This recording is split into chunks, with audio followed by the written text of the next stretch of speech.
ಮೊನ್ನೆ ನಡೆದಂಥ ಬಿಜಾಪುರ ನಗರದ ಶಾಸಕ ಬಸನಗೌಡ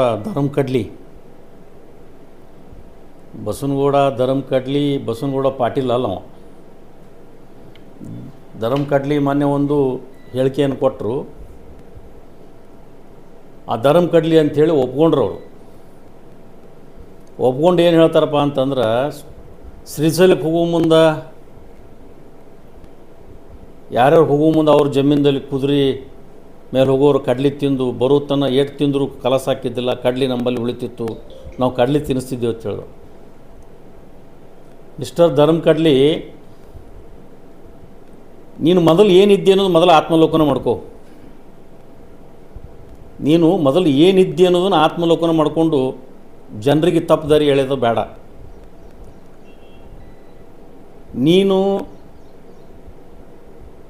ಜೋಡ್ಗುಮುಟ್ಟು ಮುಂದೆ ನಿಂತು ಮ್ಯಾಕ್ಸಿ ಕ್ಯಾಬ್ನಲ್ಲಿ ಚಡ್ಚಾಣ್ ಸಿಂದಗಿ ಇಂಡಿ ಅಂತೇಳಿ ಒದರೋದು ಮರ್ತಿ.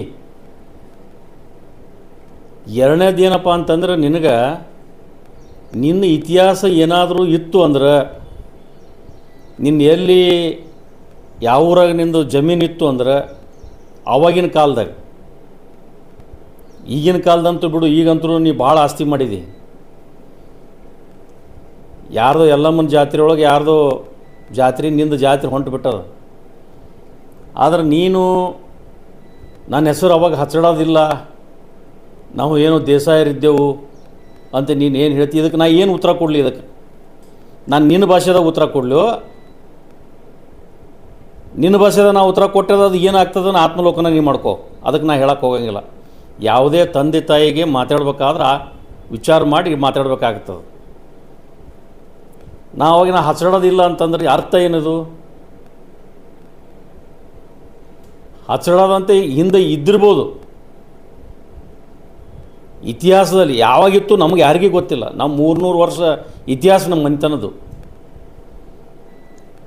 ಆದರೆ ನಮ್ಮ ಬಗ್ಗೆ ಮಾತಾಡೋಕ್ಕಿಂತ ಮೊದಲ ನೀವು ಪಾನ್ ಶಾಪ್ದಲ್ಲಿ ಜೀವನ ಮಾಡಿದವರು, ನಿಮ್ಮ ತಂದೆಯವರು ಪಾನ್ ಶಾಪ್ದಾಗ ಹಿಡ್ಕೊಂಡು ಜೀವನ ಮಾಡಿ, ನಮ್ಮ ತಂದೆ ನೌಕರಿ ಮಾಡಿರ್ಬೋದು, ನಮ್ಮ ತಂದೆ ಗಂಟೆ ಬಡಿದಿರ್ಬೋದು. ಬಿಜಾಪುರದಲ್ಲಿ ನಾವೆಲ್ಲೇ ಹೊಂಟರು ಸಿದ್ದಪ್ಪಣ್ಣಗೆ ಬೇಟ ಜಾರಬೇಕು ಅಂಥೇಳಿ ಈ ಮಾತನ್ನು ನಾನು ಮೊನ್ನೆ ಹೇಳಿದ್ದೀನಿ. ಇವತ್ತಾದರೂ ಇವತ್ತು ನಮ್ಮ ತಂದಿನ ಇಡೀ ಸಮಾಜದ ಎಲ್ಲ ಸಮಾಜ ನಮ್ಮನ್ನು ಗುರುತಿಸ್ಕೋತಾರೆ. ನಿನಗೇನರ ಮಾನ ಮರ್ಯಾದೆ ನಿನಗಿತ್ತು ಅಂದ್ರೆ ಮರ್ಯಾದೆ ಇಟ್ಕೊಂಡು ಮಾತಾಡು. ನಿನಗೆ ಮೊನ್ನೆ ಒಂದು ಮಾತು ಹೇಳಿ, ನಾನು ಏನು ಗಳಿಸಿದಿಲ್ಲ ತೊಡೆ ಮುಚ್ಕೊಂಡು ತಿನ್ನು ಅಂಥೇಳಿ. ನೀ ತೊಡೆ ಮುಚ್ಕೊಂಡು ತಿಲ್ಲಾರ್ದೆ ಏನು ಸುಳ್ಳಿಕೆ ನೀ ಏನು ಹೇಳ್ತಿಲ್ಲ. ಈ ಹೇಳಿಕೆಗೆ ನಾವು ಎಲ್ಲನೂ ತಯಾರಾಗಿ ಬಿದ್ದಿದ್ದೀವಿ, ನಾವೆಲ್ಲಕ್ಕೂ ತಯಾರಿದ್ದೀವಿ.